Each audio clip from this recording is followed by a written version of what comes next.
I'm about to show you 3 psychological triggers in women that create instant pleasure responses they literally cannot control. I'm calling them switches because once you know how to activate them, the response is immediate, powerful, and involuntary. These aren't manipulation tactics, these aren't tricks. These are hardwired aspects of female psychology that trigger genuine pleasure, arousal, and attraction when activated correctly. Women respond to these switches the same way you respond to visual stimulation. It's biological, it's automatic, it's unavoidable. I'm talking about switches that make her think about you constantly when you're apart, that make her crave your presence, that create the kind of attraction where she pursues you instead of you chasing her, that generate genuine desire, not just polite interest. Today, I am revealing all 3 switches, how they work psychologically, and exactly how to activate them. This is going to change how you interact with women because you'll stop guessing and start deliberately creating the exact responses you want. Pay attention because understanding these 3 switches is the difference between hoping she feels attracted and knowing exactly how to generate attraction on demand. Let's go. Switch 1, the validation withdrawal. Switch. The first pleasure switch that women can't resist is the strategic withdrawal of validation after initially providing it. This creates a psychological cycle that generates intense craving and pursuit behavior. Here's how this works psychologically. When you give a woman validation, attention, or approval, her brain releases dopamine. She feels pleasure. This is basic reward response. But here's where it gets interesting. The removal of that validation after she's gotten used to it creates a powerful craving to get it back. This is the same neurological mechanism that makes slot machines addictive. Intermittent reinforcement. Sometimes you win, sometimes you don't. The unpredictability creates obsessive behavior as the brain tries to figure out how to guarantee the reward. Most men make a fatal mistake. They give validation constantly and consistently. They compliment her every time they see her. They're always available, always responsive, always approving. This creates adaptation. Her brain gets used to the steady supply of validation and stops responding to it with pleasure. But when you strategically withdraw validation after establishing it, you trigger a pleasure switch. Her brain notices the absence of something it was receiving. It starts craving that dopamine hit again, and that craving manifests as her thinking about you, seeking your attention, trying to regain your approval. Here's what this looks like in practice. Early in your interactions, you give her genuine compliments and attention. You notice things about her. You make her feel seen and appreciated. You create moments where she feels validated by you. Her brain associates you with pleasure because you're providing validation. Then you pull back, not completely, not in a mean way, but you become less available. Your responses become less immediate. Your compliments become less frequent. You're friendly, but slightly more distant than before. The contrast is what matters. Her brain notices this change immediately. Wait, why isn't he giving me that same validation anymore? What changed? What did I do wrong? How do I get that feeling back? This internal dialogue is her pleasure centers craving the dopamine hit you were providing. The key is the contrast. If you're always distant, she adapts to that. If you're always validating, she adapts to that. But the shift from validation to withdrawal triggers the craving response. The unpredictability is what activates the pleasure switch. This manifests as her reaching out more, texting you first, asking if everything's okay, trying harder in conversations, dressing up more when she sees you, seeking your approval through various behaviors. She's trying to get back to the state where you were validating her freely. Switch 2, the emotional contrast.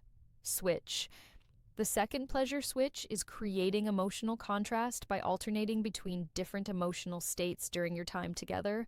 This keeps her nervous system activated and creates intensity that flat, steady interactions never achieve. Here's the psychology. Human beings adapt quickly to steady emotional states. If you're consistently nice, pleasant, and agreeable, it becomes the baseline and stops creating any emotional response.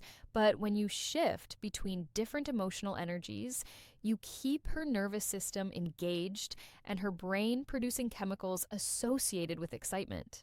This is why women are drawn to bad boys, even though they claim to want nice guys. Bad boys naturally create emotional contrast. They're charming one moment, distant the next, playful then serious. This unpredictability keeps women emotionally engaged in ways that steady niceness never does.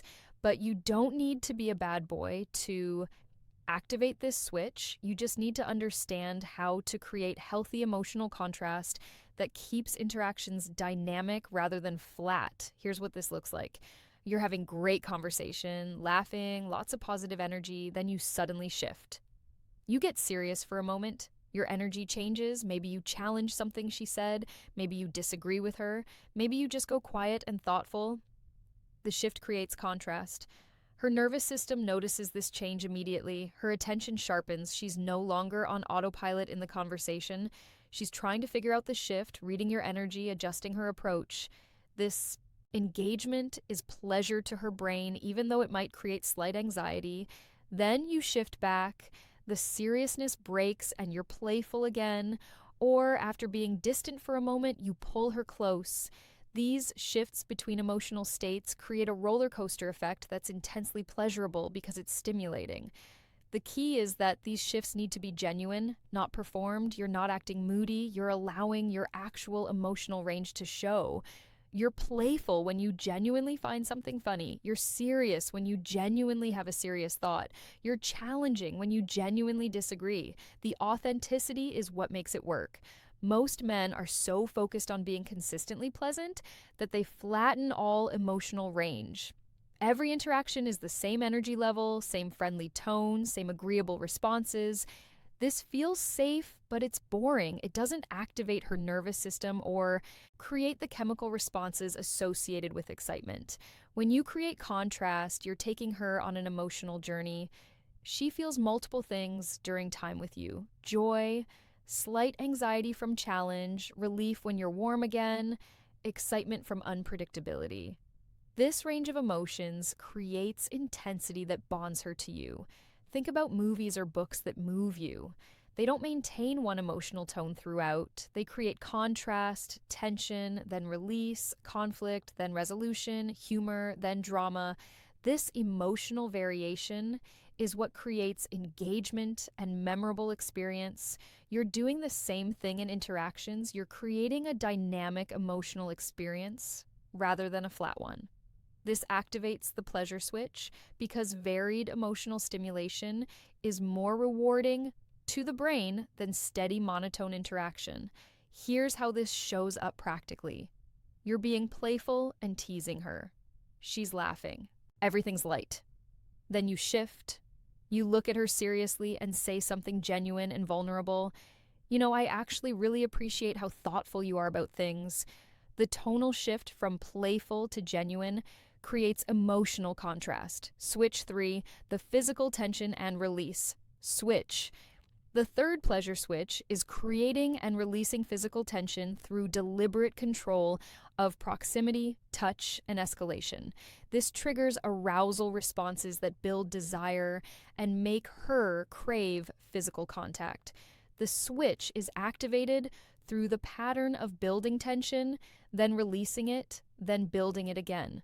This creates waves of arousal that intensify over time and make her crave the next release.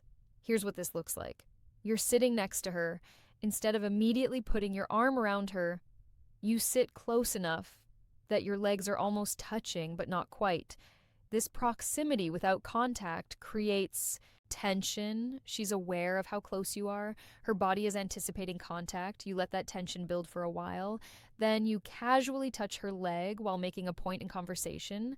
Light contact, brief, then you remove it. That moment of contact provided release, but only partial. The tension rebuilds immediately because now she's experienced the touch and her body once more. Later, you create more tension. You lean in close to her ear to say something in a loud environment. Your proximity creates awareness of your body near hers, your breath on her neck, the almost touch of your shoulder against hers, physical tension building, then you pull back. The tension remains because you were close, but you didn't maintain the closeness. Her body noticed the proximity and now notices the absence. This creates craving for you to be close again. Throughout the interaction, you're creating these cycles, building tension through proximity or light touch, then pulling back. The pattern activates her nervous system and builds arousal progressively. When you activate all three switches together, you create overwhelming pleasure responses that make her think about you constantly, crave your presence, and pursue connection with you. This is how you generate genuine desire rather than hoping she happens to feel attracted. Now you know the three switches. The question is, will you start using them deliberately to create the attraction and desire you?